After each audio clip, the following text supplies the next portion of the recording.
pour être différent, il faut penser hors du cadre. Il faut aussi oser avoir des positions radicales, des choix assumés. C'est une autre chose que l'IA déteste, puisque la moyenne fait qu'il n'y a jamais vraiment de position tranchée. Alors on peut un peu l'obliger à aller prendre position, mais c'est quand même fondamentalement quelque chose que l'IA n'aime pas trop faire. Parce que quand on veut être identifié par la cible, on veut être identifié par la cible dans l'objectif ensuite qu'elle a envie d'acheter. Oui. Donc l'objectif, c'est pas juste d'être différent, par exemple en choquant, ou d'être différent juste en repoussant. Il faut être différent et ensuite donner envie. Bienvenue dans ce nouvel épisode d'Exploration Branding. Je suis Sophie Brugaillère. Et je suis Raphaël Fontana. Nous sommes les cofondatrices de l'agence Deuxième Voix.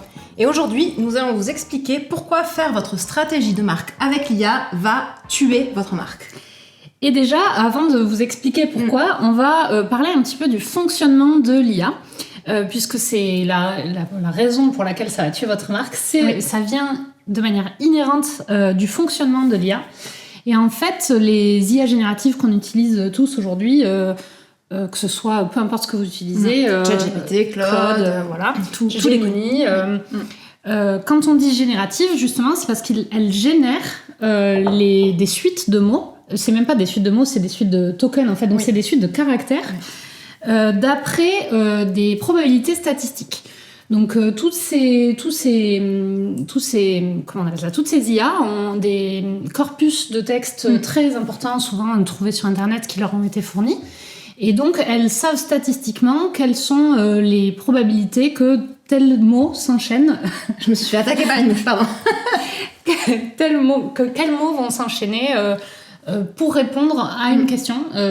Puisque les corpus de texte qu'elles ont sont tellement importants que, statistiquement, elles peuvent prédire quels sont les mots les plus probables.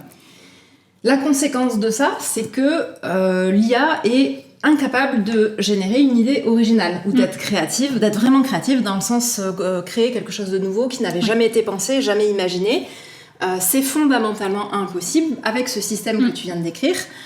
On est dans une IA qui ne fait que générer de la moyenne, en fait, de la moyenne de pensée, de la moyenne de texte, avec en plus ce côté probabilité statistique dont tu parlais. Donc forcément, réfléchir avec l'IA, ça va forcément donner un résultat moyen, en fait. Complètement.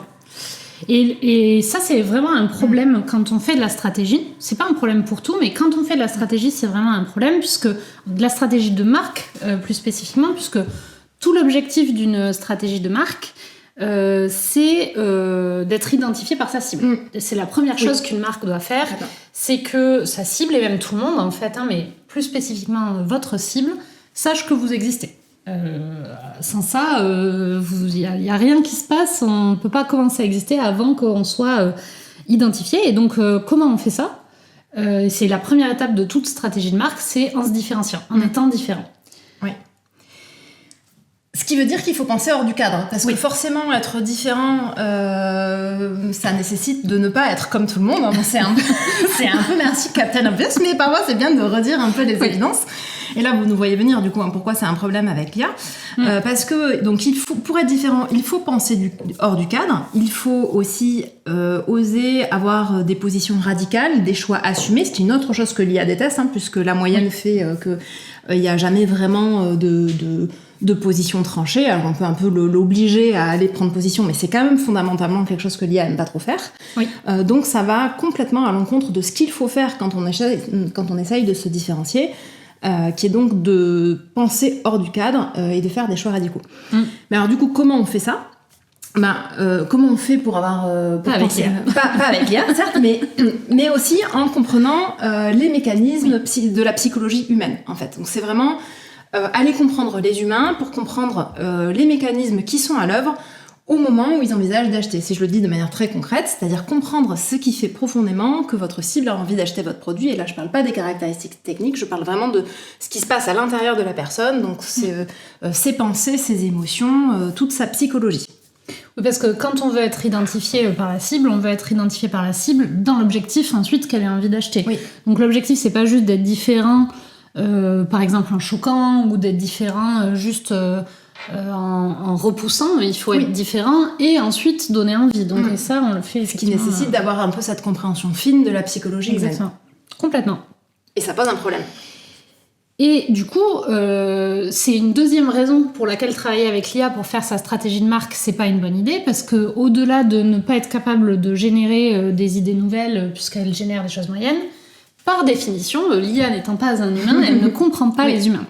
Et la psychologie humaine, c'est pas quelque chose dans laquelle l'IA est forcément le plus utile ou le plus performant.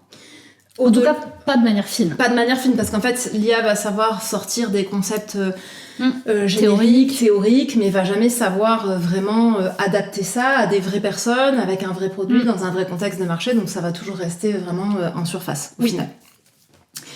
Ce qui fait que, si on peut pas utiliser l'IA pour faire tout ça, ça veut dire quoi ? Ça veut dire qu'en fait, vous êtes la meilleure personne pour le faire, parce que vous êtes un humain, une humaine. Déjà. Et donc déjà, vous avez un immense avantage sur lui. J'espère que vous n'êtes pas une IA en train de nous écouter. Oui, ce qui ne nous sert pas à grand-chose, effectivement. Oui. Nous, quand on travaille avec nos clients, on travaille vraiment sur cette partie psychologie avec des outils qui sont, par exemple, les ateliers de co-création, puis tous les outils de psychologie qu'on amène, donc qui vont être, par exemple, les archétypes de marque, le primal branding, la pyramide de Maslow, le status game. Donc on a tout un tas d'outils de psychologie dont on va se servir pour vraiment venir comprendre fondamentalement les personnes, ce que l'IA ne peut pas faire. Il faut des cerveaux humains qui réfléchissent. Et donc, vraiment, notre conseil, mais vous l'aviez compris dès le titre et dès l'introduction, c'est ne déléguez pas votre stratégie de marque à l'IA, à une machine, et plus globalement, ne déléguez pas votre pensée, votre raisonnement, vos idées à une machine. C'est vraiment le meilleur moyen d'être moyen, justement, et de ne pas réussir. De ne pas avoir de succès. Parce que vous ne serez pas différent, parce que vous n'arriverez pas à faire des choix radicaux, des choix qui résonnent avec votre cible. Donc tout ça, c'est des choses que l'IA ne saura pas faire avec vous. Donc soit vous arrivez à faire seul, soit vous vous faites accompagner par une agence, par exemple Deuxième Voix, on serait ravis de vous aider. Mais en tout cas, l'IA sur cette partie stratégie est pas du tout bonne conseillère. Par contre, une fois que vous avez la stratégie, on ne dit pas du tout qu'on ne peut jamais se servir de l'IA en business. Nous, on s'en sert. Nous, on s'en sert, tout à fait. Parce qu'une fois qu'on a la stratégie et qu'on alimente une IA avec vraiment la stratégie de la marque, pour toute la partie exécution, mise en œuvre, notamment sur les textes, peut-être un peu moins sur la direction artistique, malgré tout, et encore, il y a des marques qui qu'aujourd'hui, tout ce qui est... les graphistes travaillent beaucoup avec des mock-ups. C'est vrai. Historiquement, à mon avis, tout ce qui est mock-up pourrait disparaître au profit d'images générées par des IA. Les mock-ups, c'est par exemple quand tu vas illustrer ton identité visuelle avec des packaging. Ou que tu veux mettre ton produit en situation, par exemple, dans une pièce, t'as créé un packaging, t'as pas forcément les moyens de faire un shooting de ton packaging. Tu peux trouver des mock-ups où il y a une boîte vierge et tu viens appliquer ton packaging sur la boîte dans un joli décor, en fait. Donc c'est des photographes qui font des photos et qui ensuite les mettent à disposition de graphistes qui peuvent venir comme intégrer leur production graphique dans une photo déjà prise. Et ça, tu peux le faire avec l'IA. Une fois que tu as défini ta stratégie, et on y passe un peu rapidement, mais une fois qu'on fait la stratégie, on décline une direction artistique qui est bien de faire avec un vrai humain aussi qui va, qui va savoir. C'est de la stratégie aussi. C'est de la stratégie aussi, complètement. Et de savoir effectivement comment on traduit concrètement la stratégie en direction artistique pour ta partie, en direction éditoriale pour ma partie. C'est aussi du travail humain. Quand on parle de la mise en œuvre, c'est vraiment la création. La production en fait, le quotidien. Si je reviens un peu plus sur ma partie, ça peut être la rédaction des textes du site internet, la rédaction de posts réseaux sociaux, toujours bien relus par des humains. Par contre, faut jamais rien publier très encadré. Voilà, c'est ça.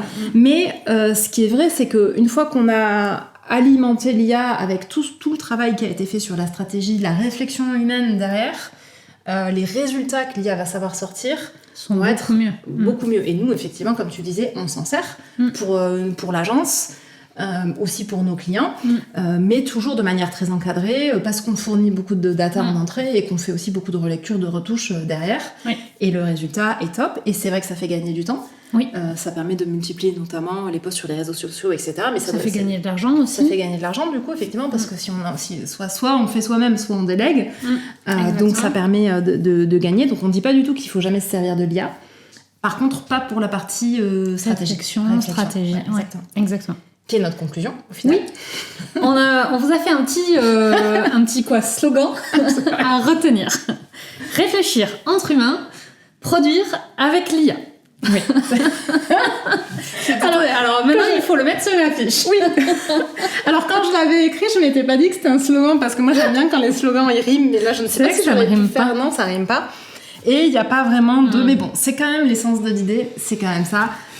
On réfléchit entre humains, on produit avec l'IA. Ça, je sais pas, ça sonnait mieux quand je l'ai écrit. Je pensais pas que t'allais la monter. Moi non plus, je ne pensais pas que je l'allais lancer comme un slogan. C'est de l'inspiration du moment. Eh ben écoute, ça restera... je pense que c'est quand même... Je l'ai vu écrit, je me suis dit, il faut le dire comme un slogan. Bon. Pour cet épisode, je pense qu'on a fait le tour de la question, parce que vous avez bien compris pourquoi on vous dit, je vais le redire, de réfléchir entre humains et de produire avec l'IA.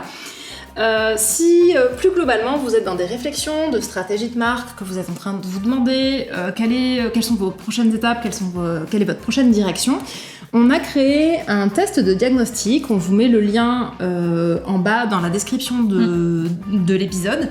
Le test se fait en 10 questions et ça vous permet d'avoir un état des lieux, pour savoir où en est votre marque aujourd'hui et quels sont les prochains axes de développement pour votre marque. Donc n'hésitez pas à aller le passer. Encore une fois, on vous met le lien en description. Et sur ce, on vous dit à la semaine prochaine. À la semaine prochaine.